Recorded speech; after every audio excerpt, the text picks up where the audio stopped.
नमस्कार साथियों, चलते हैं हम फिजिक्स की नेक्स्ट क्लास में, जिसमें आज आपके 500 क्वेश्चंस हो गए हैं। इसके बाद अगली नेक्स्ट क्लास में आपके 100 क्वेश्चंस आएंगे डेली। बायोलॉजी के 100 क्वेश्चंस चलते हैं, तो जिनको जहाँ समझ में ना आए, वो कमेंट करके पूछ सकते हैं और क्लास को पूरा देखें, अंत तक देखें। कितने क्वेश्चंस कैसे-कैसे आते हैं, किस प्रकार से बनते हैं।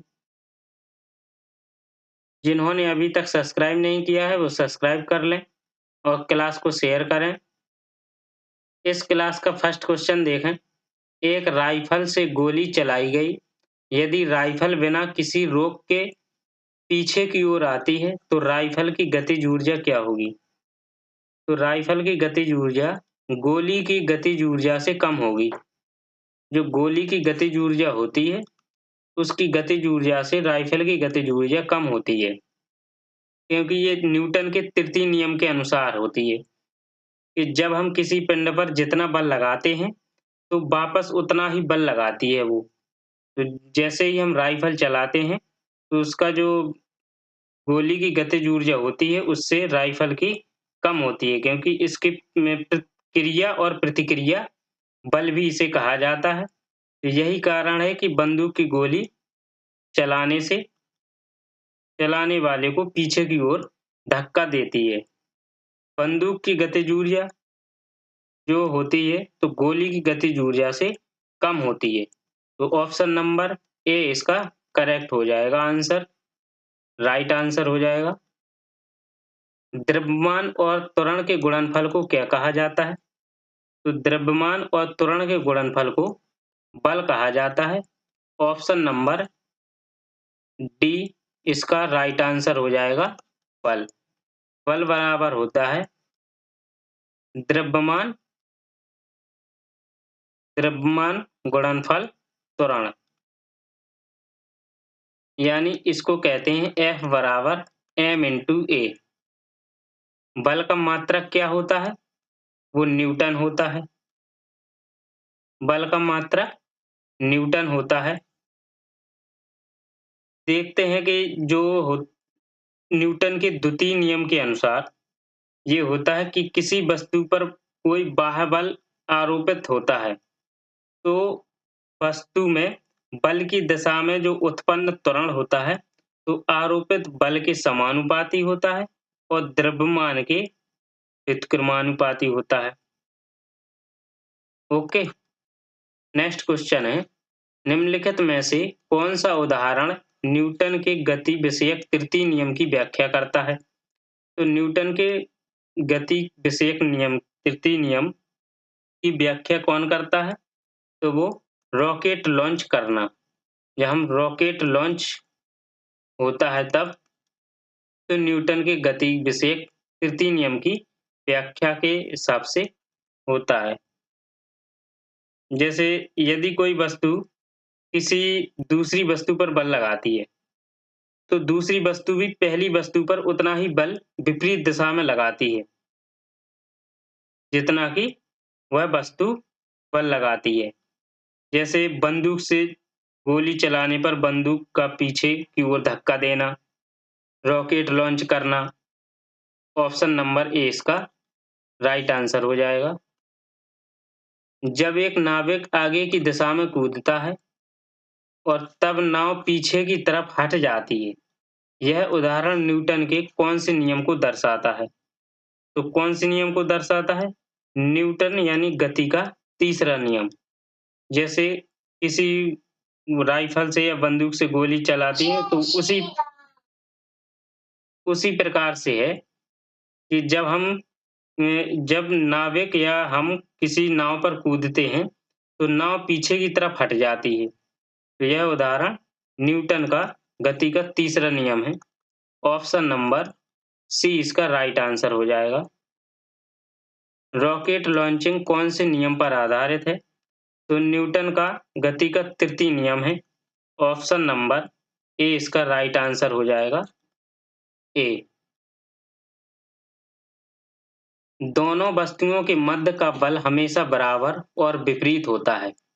जब दो वस्तुएं होती हैं तो उनके बीच जो बल लगता है तो बराबर और विपरीत होता है।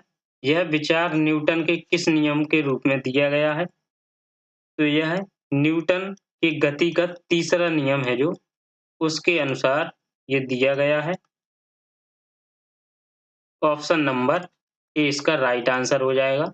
नेक्स्ट क्वेश्चन है, जब एक स्थिर बस चलना प्रारंभ करती है तो उसमें खड़े व्यक्ति पीछे की दिशा में गिर जाते हैं। निम्नलिखित में से कौन सा नियम इस परिस्थिति की व्याख्या करता है? फिर से वही क्वेश्चन कि न्यूटन का जो गति नियम है तो वो न्यूटन के गति का प्रथम नियम जो होता है वो होता है कि जब स्थिर बस चलना प्रारंभ करती है तो खड़े व्यक्ति पीछे की ओर गिर जाते हैं, पीछे की ओर झुक जाते हैं। तो न्यूटन की गति के प्रथम नियम के अनुसार वस्तु अपनी गति अवस्था अथवा विराम अवस्था को बनाए रखने के लिए प्रयास करती है। इसे जड़त्व का नियम भी कहते हैं। नेक्स्ट क्वेश्चन है, एक व्यक्ति स्थिर पानी में नाव पर खड़ा है। स्थिर पानी में नाव नाव पर खड़ा है। यदि वह नाव तट की ओर चलता है तो नाव क्या करती है? या रहेगी या चलेगी? तो नाव तट से दूर चली जाएगी। ऑप्शन नंबर ए इसका राइट आंसर हो जाएगा। नाव तट की ओर चलती है तो नाव तट से दूर चली जाएगी। जब बंदूक से गोली छोड़ी जाती है तो बंदूक विपरीत दिशा में धक्का लगाती है। यह न्यूटन के गति का उदाहरण है। तो कौन से नियम का उदाहरण है? तो वो गति का तृतीय नियम। ऑप्शन नंबर बी इसका राइट आंसर हो जाएगा, बी। न्यूटन का गति का तीसरा नियम निम्नलिखित में से किस स्थितियों पर लागू होता है? तो किस स्थितियों पर लागू होता है? ये राइट आंसर ए, जब कोई व्यक्ति नाव से नदी किनारे कूदता है तो नाव पीछे की ओर जाती है। नाव पीछे की ओर जाती है। ऑप्शन नंबर ए इसका राइट आंसर हो जाएगा। न्यूटन का गति का तीसरा नियम। नेक्स्ट क्वेश्चन है, निम्नलिखित में से कौन सा न्यूटन के गति के तीसरे नियम का उदाहरण है? तो न्यूटन के गति के तीसरे नियम का उदाहरण है तो वो है रॉकेट लॉन्च करना। ऑप्शन नंबर डी इसका राइट आंसर हो जाएगा। रॉकेट लॉन्च करना। नेक्स्ट क्वेश्चन है, बल की परिभाषा को किसके आधार पर व्याख्यात किया जाता है? तो बल की परिभाषा को किसके आधार पर? न्यूटन का गति का पहला नियम जो है उसके आधार पर इसको बल की परिभाषा को व्याख्यात किया जाता है। ऑप्शन नंबर बी इसका राइट आंसर हो जाएगा। न्यूटन के गति के प्रथम नियम का अन्य नाम क्या है? तो न्यूटन के गति के प्रथम नियम का अन्य नाम है जड़त्व का नियम। ऑप्शन नंबर सी इसका राइट आंसर हो जाएगा। जैसे जड़त्व का नियम कब? जैसे कोई बस है, स्थिर अवस्था में है और वह चलना प्रारंभ करती है तो उसमें बैठे हुए जो यात्री होते हैं एकदम से पीछे की दिशा में झुक जाते हैं। तो वो न्यूटन के गति के प्रथम नियम के अनुसार यानी जड़त्व का नियम लगता है। किसी भी क्षण किसी रॉकेट का त्वरण निर्वासित गैसों के वेग की घात nth के समानुपाती होता है। यहाँ n का मान होना चाहिए। तो n का मान कितना होना चाहिए? 1। ऑप्शन नंबर ए इसका राइट आंसर हो जाएगा। रॉकेट की गति समानुपाती गैस की चाल। रॉकेट की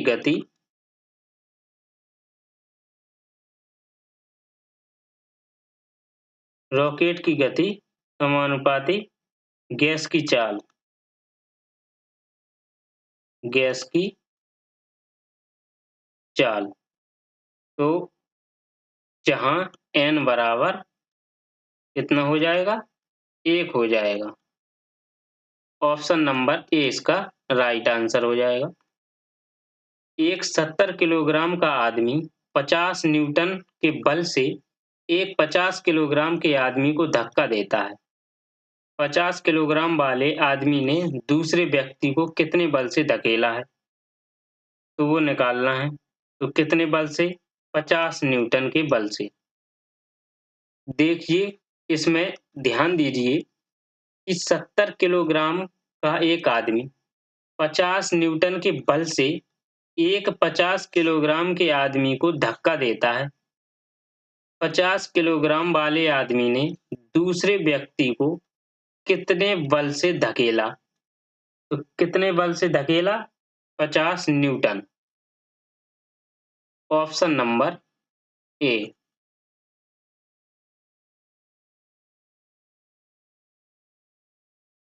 न्यूटन के गति या नियम न्यूटन के नियम कणों के लिए अच्छे सिद्ध नहीं होते हैं।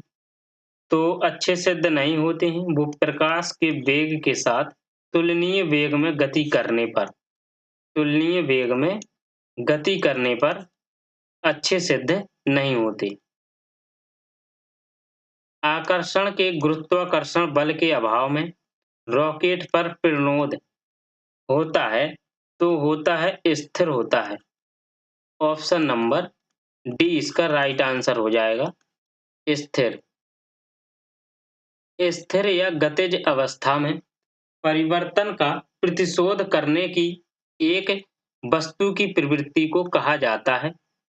तो वस्तु की प्रवृत्ति को कहा जाता है वो ऑप्शन नंबर डी जड़त्व कहा जाता है। क्या कहा जाता है? जड़त्व। Next question. एक ऊंची छलांग लगाने वाला ऊंची छलांग से पहले कुछ समय तक दौड़ता है ताकि यह उसका किसका ताकि जड़त्व उसे लंबी छलांग लेने में मदद करे। तो उसका जड़त्व लंबी छलांग लेने में मदद करे तो उसका क्या आंसर हो जाएगा? ऑप्शन नंबर इसका डी इसका आंसर हो जाएगा गति। ऑप्शन नंबर डी इसका गति इसका आंसर हो जाएगा। मेज पर रखी गई पुस्तकों का ढेर किसके कारण हटता नहीं है? तो किसके कारण नहीं हटता? वो ऑप्शन नंबर ए मेज पर जो वस्तु रखी गई है पुस्तकों का ढेर रखा गया है वो जड़ता के कारण हटता नहीं है। अभिचालित चलित वस्तुओं के आराम में रहने या समान वेग से चलने की प्रवृत्ति को क्या कहते हैं? तो समान वेग से चलने की प्रवृत्ति को जड़त्व कहते हैं। ऑप्शन नंबर बी इसका राइट आंसर हो जाएगा। Option number B. किसी स्थिर वस्तु के स्थिर रहने या गतिशील वस्तु के उसी गति से गतिशील रहने की प्रक्रिया कहलाती है।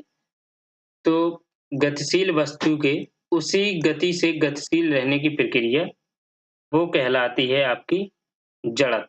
ऑप्शन नंबर डी इसका राइट आंसर हो जाएगा जड़त्व। ये देखो आरआरबी, जेईई, एएलपी और टेक्नीशियन तीनों में ये क्वेश्चन आया हुआ है।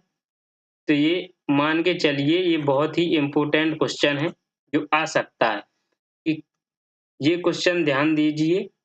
स्थिर वस्तु के स्थिर रहने या गतिशील वस्तु के गति से उसी गति से गतिशील रहने की प्रक्रिया जड़त्व कहलाती है। समापन रेखा को पार करने के बाद भी एक धावक भागना जारी क्यों रखता है? तो एक धावक भागना जारी क्यों रखता है? वो क्योंकि गति की जड़ता उसे आगे बढ़ाती है। गति की जड़ता उसे आगे बढ़ाती है। ऑप्शन नंबर बी इसका राइट आंसर हो जाएगा। जड़ता यानी इनर्शिया, जड़ता का नियम किसके द्वारा प्रतिपादित किया गया था?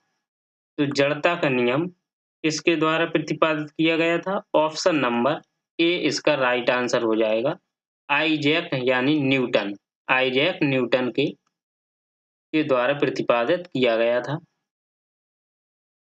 जब कार एक घुमावदार सड़क पर मुड़ती है तो उसमें बैठे यात्री स्वयं पर केंद्र की विपरीत दिशा में एक बल महसूस करते हैं। यह बल किसके कारण होता है? तो यह बल जड़त्व के कारण होता है। ऑप्शन नंबर बी इसका राइट आंसर हो जाएगा, जड़त्व। जब एक गिलास पर रखे गए कार्ड को उंगली से धक्का दिया जाता है। जब एक गिलास रखा है, रखे गए कार्ड को उंगली से धक्का दिया जाता है तो उस पर रखा सिक्का गिलास में गिर जाता है। यह कथन किस नियम के को व्याख्यात करता है? तो यह कथन नियम को व्याख्यात करता है वो जड़त्व का नियम। ऑप्शन नंबर बी इसका राइट आंसर हो जाएगा, जड़त्व का नियम। नेक्स्ट क्वेश्चन है आपका, निम्नलिखित में से किसके मध्य जड़त्व का मान अधिकतम होता है? तो अधिकतम होता है वो रेलगाड़ी और हवाई जहाज। ऑप्शन नंबर डी इसका राइट आंसर हो जाएगा, मध्य जड़त्व का मान अधिकतम होता है तो वो रेलगाड़ी और हवाई जहाज के मध्य जड़त्व का मान अधिकतम होता है। बल समीकरण में F बराबर क्या होता है? तो F बराबर m इंटू ए होता है, द्रव्यमान गुणे त्वरण। राइट आंसर ए हो जाएगा। ये स्थितिज ऊर्जा का सूत्र है। हाफ mv² गतिज ऊर्जा होती है। क्या होती है? हाफ mv² गतिज ऊर्जा। U बराबर mgh स्थितिज ऊर्जा होती है। यदि 10 न्यूटन और 5 न्यूटन के दो बल एक वस्तु पर एक ही दिशा में लगाए जाते हैं तो वस्तु पर कार्यरत कुल बल कितना होगा? तो वस्तु पर कार्यरत कुल बल कितना होगा? वो हो जाएगा आपका ऑप्शन नंबर ए इसका करेक्ट आंसर हो जाएगा, 10 न्यूटन। राइट आंसर हो जाएगा 10 न्यूटन। वो कैसे हो जाएगा?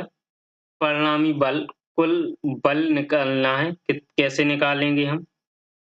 तो वो आपका निकलेगा जैसे ये दिया F बराबर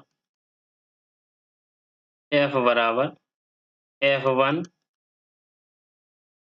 प्लस F2 होता है formula, plus 2F1 F2 cos theta, cos theta. Okay, अब दोनों बल एक ही दिशा में कार्यरत हैं तो थीटा का मान क्या हो जाएगा?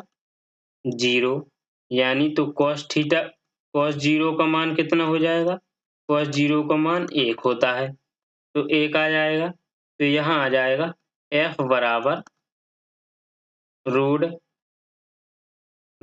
F1 का स्क्वायर प्लस F2 का square plus 2F1 multiply F2। Okay, तो F बराबर हो जाएगा आपका F1 प्लस F2। ठीक, क्योंकि ये क्या हो जाएगा F1 प्लस F2 का होल स्क्वायर। ये हम जैसे होल स्क्वायर कर देंगे, रूट हो जाएगा तो होल स्क्वायर से रूट हट जाएगा तो आ जाएगा F1 प्लस F2। तो F बराबर क्या आ जाएगा? F1 प्लस F2 यानी 10 प्लस 5 बराबर 15 न्यूटन आ जाएगा आपका। तो आंसर इसका आ जाएगा ऑप्शन नंबर क्या आ जाएगा? 15 न्यूटन आ जाएगा आपका, 15 न्यूटन आंसर आ जाएगा option number C. Right answer हो जाएगा सी। यदि एक m द्रव्यमान वाली वस्तु को जमीन से h ऊंचाई तक उठाया जाता है तो इस क्रिया के लिए बल की आवश्यकता होती है और वस्तु को उठाने के लिए आवश्यक न्यूनतम बल तो किसके समान होता है आवश्यक न्यूनतम बल? ऑप्शन नंबर बी, वस्तु का वजन के समान होता है। राइट आंसर हो जाएगा बी। एम द्रव्यमान की कोई वस्तु जो त्वरण ए से गतिशील है, उस वस्तु पर प्रयुक्त बल क्या होगा? तो एम द्रव्यमान की कोई वस्तु जो त्वरण ए से गतिशील है, तो ये हो जाएगा आपका option number C, M multiple A. Right answer हो जाएगा एम इंटू ए। जब किसी प्रतिरक्षा बल F को विपरीत दिशा में लगाया जाता है, तो दिशाओं के बीच कोण होगा। तो F को विपरीत दिशा में लगाया जाता है, तो दो दिशाओं के बीच कोण होगा आपका option number C. Right answer हो जाएगा 180 डिग्री हो जाएगा। ग्रुप डी में ये क्वेश्चन आया हुआ था। निम्नलिखित में से कौन सी भौतिक इकाई एक वस्तु की स्थिर या एक समान गतिशील स्थिति को बदलती है या बदलने का प्रयास करती है? तो ये आपका बल होती है। जो बल राशि होती है, ये एक वस्तु की स्थिर या एक समान गतिशील स्थिति को बदलती है। ऑप्शन नंबर सी इसका राइट आंसर हो जाएगा। इसका मात्रक क्या होता है? एसआई मात्रक। तो इसका एसआई मात्रक न्यूटन होता है। कोई वस्तु सतत चाल से गति करती है जब इस पर कोई आवेग या बल या जड़त्व या दाब ना लग रहा हो, तो क्या होता है? जब इस पर बल ना लग रहा हो, क्या? जब इस पर बल ना लग रहा हो, तो उस वस्तु की सतत जो चाल होती है, वो गति करती है। ऑप्शन नंबर सी इसका राइट आंसर हो जाएगा। निम्नलिखित में से कौन सा प्रकृति में कभी अकेले नहीं होता है? तो वो प्रकृति में कभी अकेले नहीं होता है, तो वो बल कभी अकेला नहीं होता है प्रकृति में। ऑप्शन नंबर बी इसका राइट आंसर हो जाएगा, बल। निम्नलिखित में से कौन सा एक वस्तु पर लागू संतुलित बल का प्रभाव है? तो एक वस्तु पर लागू संतुलित बल का प्रभाव है, तो आपका ऑप्शन नंबर ए इसका राइट आंसर हो जाएगा। एक वस्तु की आकृति में परिवर्तन। एक वस्तु की आकृति में परिवर्तन। ऑप्शन नंबर ए इसका राइट आंसर हो जाएगा। बल बराबर होता है द्रव्यमान गुणे त्वरण, यानी m इंटू ए होता है, और ये है m और ये है a। तो ऑप्शन नंबर ए इसका राइट आंसर हो जाएगा। द्रव्यमान गुणे त्वरण ये बल होता है।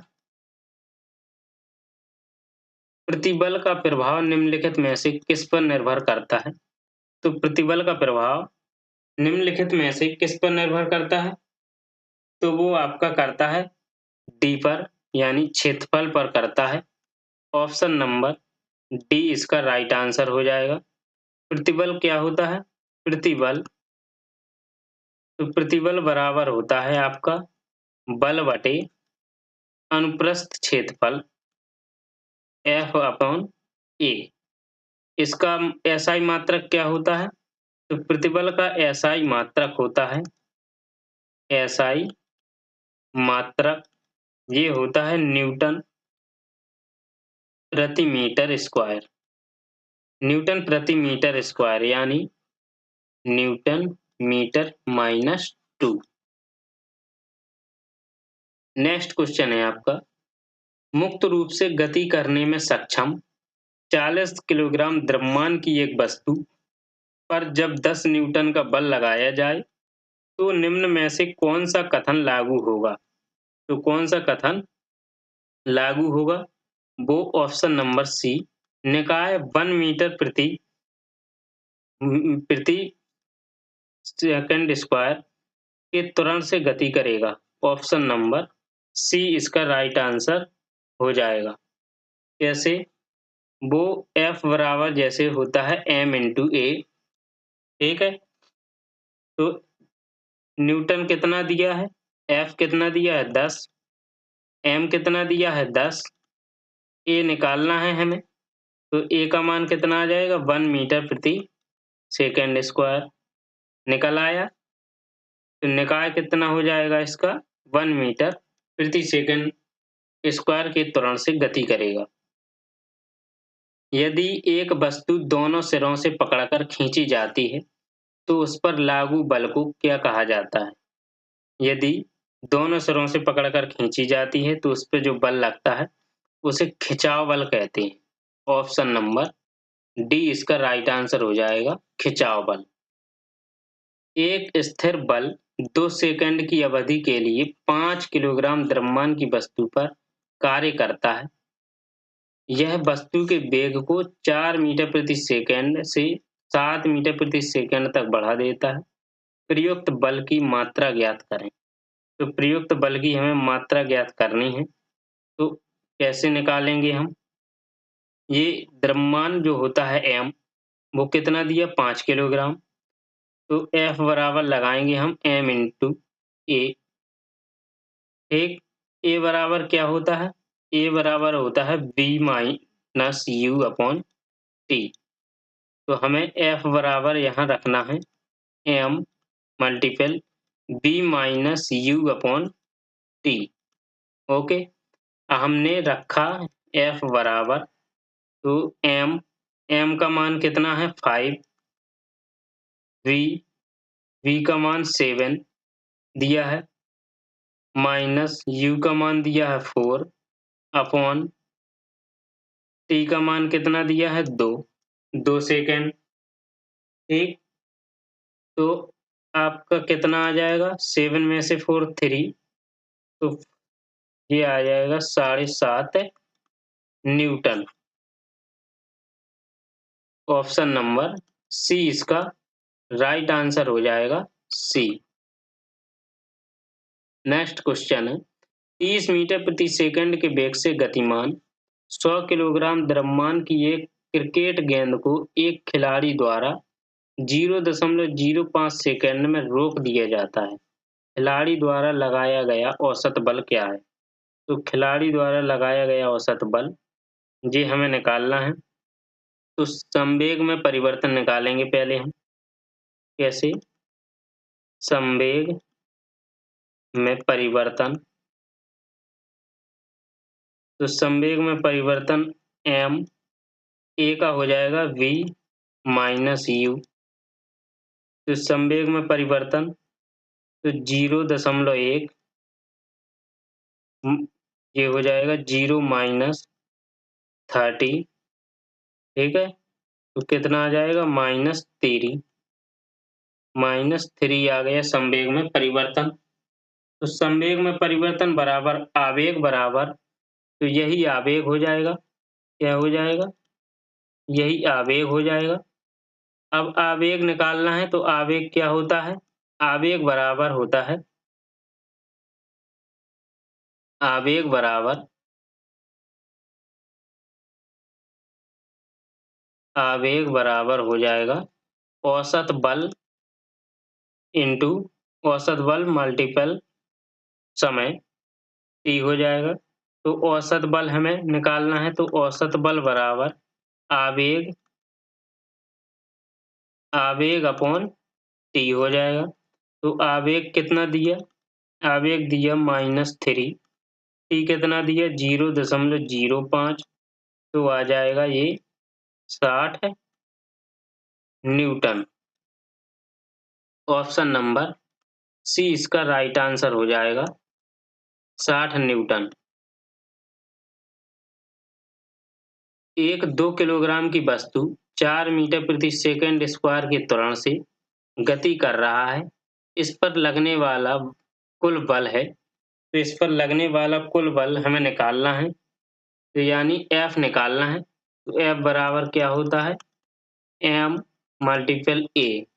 ठीक, m का मान 2 है, a का मान 4, तो आ जाएगा 8 न्यूटन। ऑप्शन नंबर डी इसका राइट आंसर हो जाएगा, डी। 100 किलोग्राम द्रव्यमान के एक पिंड की गति 5 सेकंड में 5 मीटर प्रति सेकंड से 15 मीटर प्रति सेकंड हो जाती है और उस पर एक समान त्वरण आरोपित है। पिंड पर आरोपित बल की गणना कीजिए। तो F बराबर होता है m इंटू A बराबर होता है B minus you upon T. ठीक है, तो हमें निकालना है, बल की गणना करनी है। तो बल बराबर m का मान दिया है कितना, तो m का मान दिया है 100 किलोग्राम।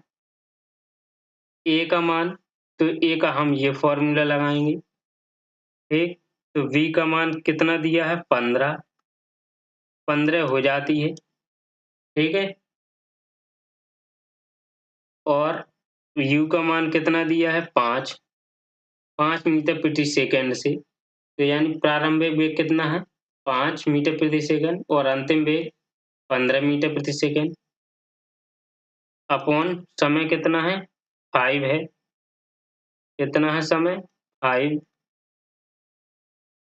तो आ जाएगा 10 5 2, ये आ जाएगा 200 न्यूटन। ऑप्शन नंबर आपका डी राइट आंसर हो जाएगा, option number D. Next question है, 20 किलोग्राम द्रव्यमान वाली वस्तु का 4 मीटर प्रति सेकंड स्क्वायर के त्वरण के साथ स्थानांतरित होता है, तो उस पर लगने वाला बल, तो 20 इंटू 4, ये आ जाएगा 80 न्यूटन। तो ऑप्शन नंबर ए इसका राइट आंसर हो जाएगा। नेक्स्ट क्वेश्चन है आपका, जब 100 न्यूटन का एक बल 50 किलोग्राम द्रव्यमान की एक वस्तु पर लगाया जाता है, तो उत्पन्न होने वाले त्वरण की गणना करना है। तो 100 F बराबर होता है m इंटू ए, तो 100 बराबर m का मान 50, a निकालना है तो a आ जाएगा 2 मीटर प्रति सेकंड स्क्वायर। 2 मीटर प्रति second square, option number A इसका राइट आंसर हो जाएगा, ए। एक स्थिर बल 2 सेकंड की अवधि के लिए 5 किलोग्राम द्रव्यमान की वस्तु पर कार्य करता है, तो यह वस्तु के वेग को 6 मीटर प्रति सेकंड से 8 मीटर प्रति सेकंड तक बढ़ा देता है। प्रयुक्त बल की मात्रा ज्ञात करें। तो F बराबर हो जाएगा m b minus you upon T. तो m का मान कितना दिया है 5 किलोग्राम, v का मान वस्तु के वेग, तो ये दिया 6 मीटर प्रति सेकंड से 8 मीटर प्रति सेकंड, तो 8 माइनस 6 अपॉन 2 सेकंड। ओके, तो ये आ जाएगा 5 ही न्यूटन आ जाएगा। ये 2 बचेगा ऊपर, 2 से 2 कट जाएगा, 5 न्यूटन। ऑप्शन नंबर ए इसका राइट आंसर हो जाएगा, ए।